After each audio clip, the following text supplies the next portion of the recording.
Assalamualaikum warahmatullahi wabarakatuh. Bismillah, alhamdulillah, wassalatu wassalamu ala rasulillah, amma ba'du. Adik-adik kelas 7 yang saya sayangi, mari kita mulai mata pelajaran tafsir. Karena adik-adik masih kelas 7, yaitu permulaan. Yang kemarin ganjil sempat vakum dan sekarang genap, kita mulai pelajaran mulok tafsir. Mari kita baca permulaan, yaitu tafsir surat Al-Fatihah. A'udzu billahi minasyaitonir rajim. Bismillahirrahmanirrahim. Alhamdulillahi rabbil alamin. Ar-Rahmanir Rahim. Maliki yaumiddin. Iyyaka na'budu wa iyyaka nasta'in. Ihdinas siratal mustaqim. Siratal ladzina an'amta 'alaihim ghairil maghdubi 'alaihim waladdallin. Amin.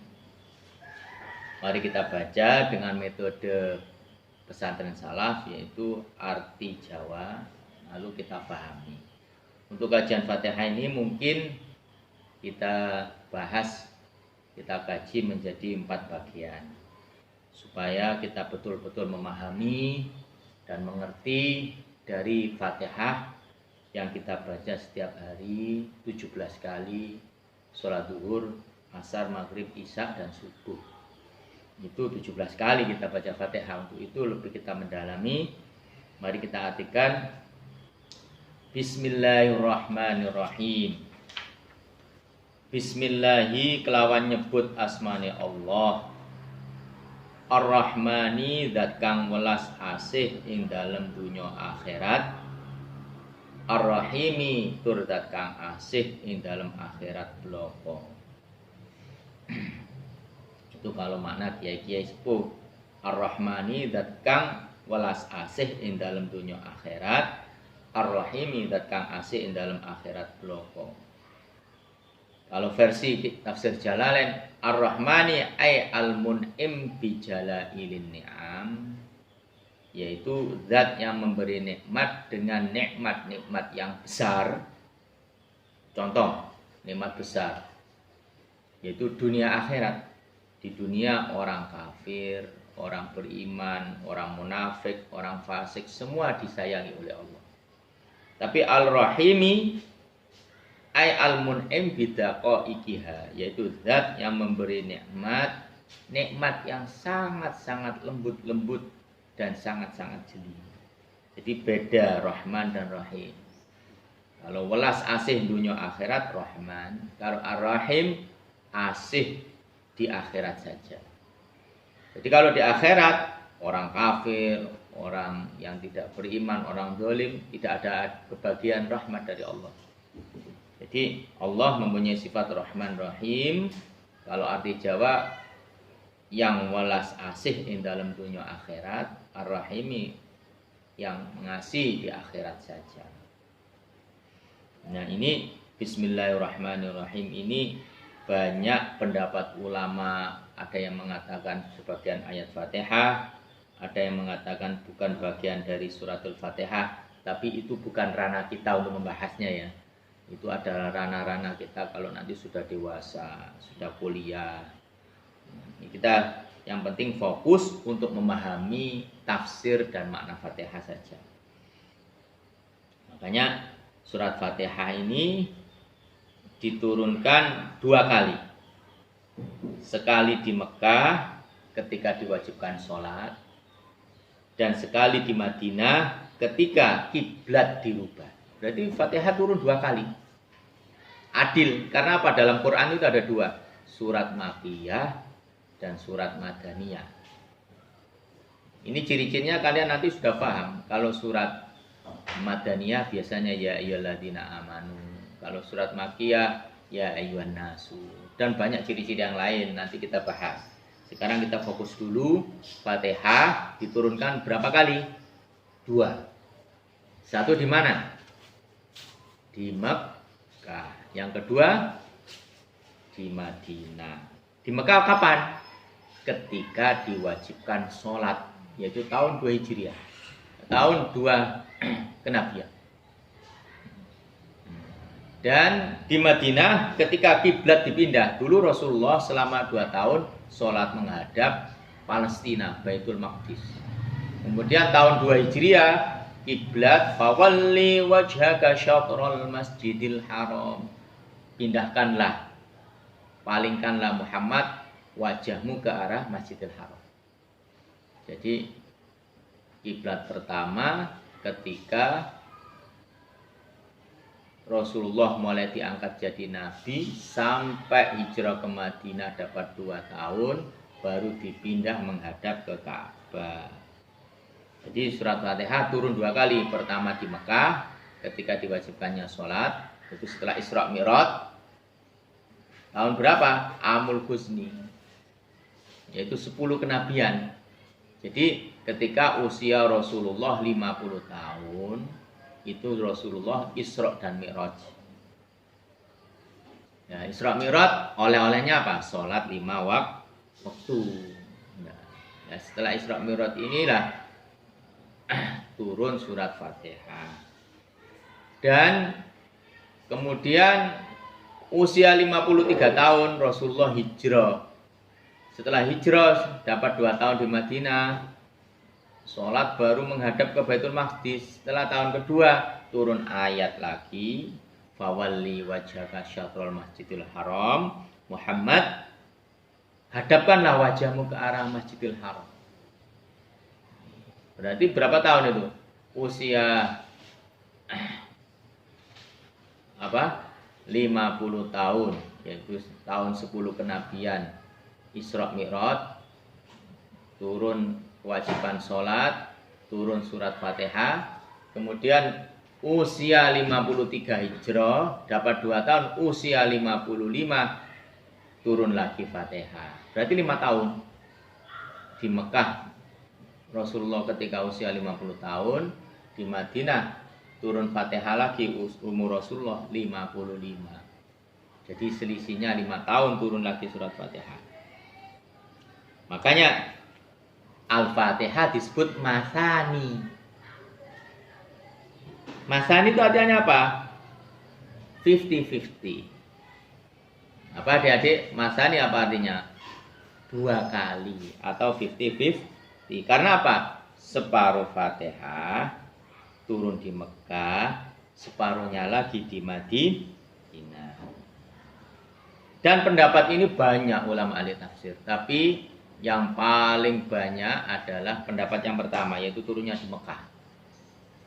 Makanya surat Fatihah ini julukannya adalah Makiyah, mendapat gelar Makiyah, meskipun karena apa? Turun pertama kalinya di Mekah, meskipun kedua kalinya turun di Madinah. Jadi turun pertama kalinya di Mekah ketika usia Rasulullah 50 tahun, dan turun lagi di Madinah ketika usia Rasulullah 55 tahun. Makanya Fatihah disebut Masani, 2 kali. Makanya 50-50. Karena apa? Separuh turun di Mekah, separuh turun di Madinah. Makanya Fatihah mempunyai sebutan Sab'ul Masani, 7 ayat yang turunnya diulang. Diulang artinya apa? Replay. Diulang. Biasanya ayat itu kan turunnya cuma sekali toh. Setiap ayat turunnya sekali. Tapi Fatihah khusus 2 kali. Khusus 2 kali. Makanya ada gelar Sab'ul, itu artinya 7, Masani yang diulang-ulang. Berarti 2 kali turunnya. 1 turun di Mekah, 1 turun di Madinah. Inilah. Tapi pendapat ulama mayoritas memberi gelar Fatihah adalah surat Makiyah. Bukan berarti menampik gelarnya Fatihah Madaniyah, karena dia berhak Fatihah mempunyai gelar Madaniyah, karena di Madinah juga pernah diturunkan oleh Allah lewat malaikat Jibril. Sudah, mari kita sudah jelas Allah mempunyai sifat Rahman dan Rahim.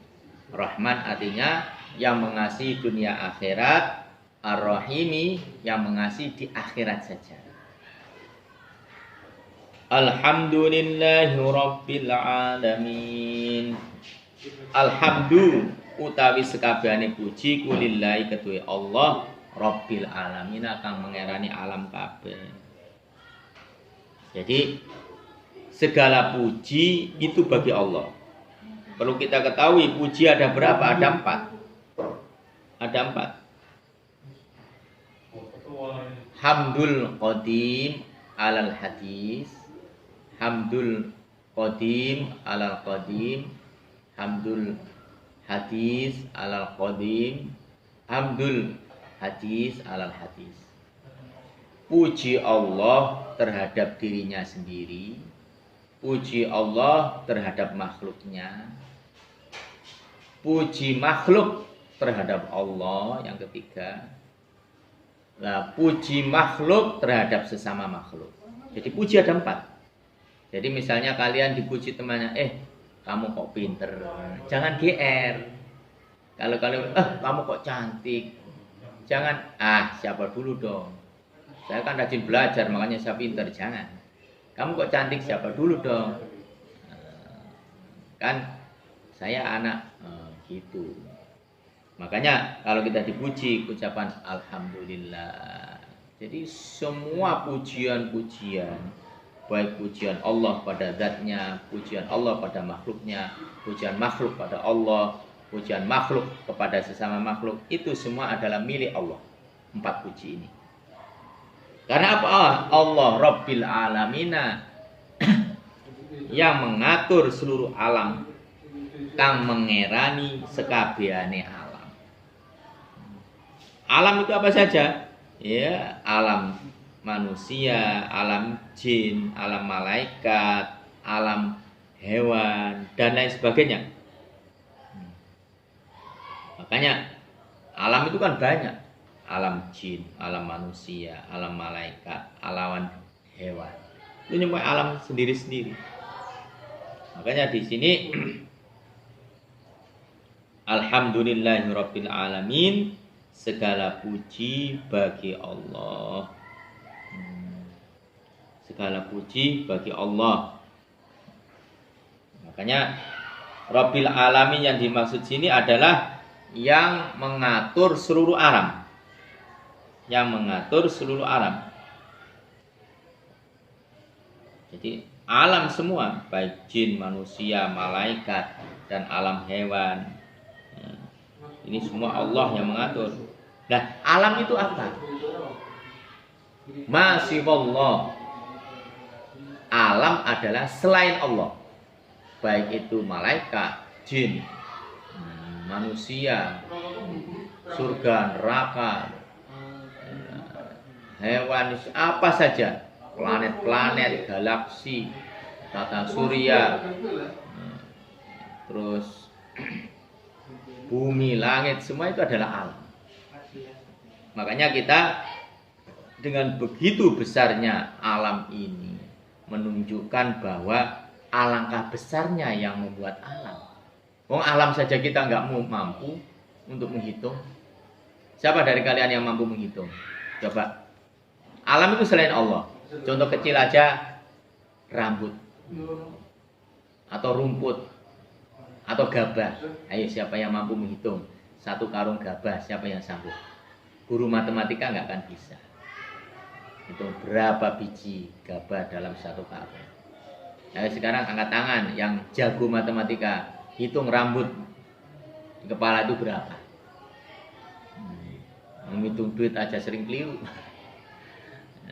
Makanya alam itu adalah selain Allah. Yang mengatur siapa? Allah.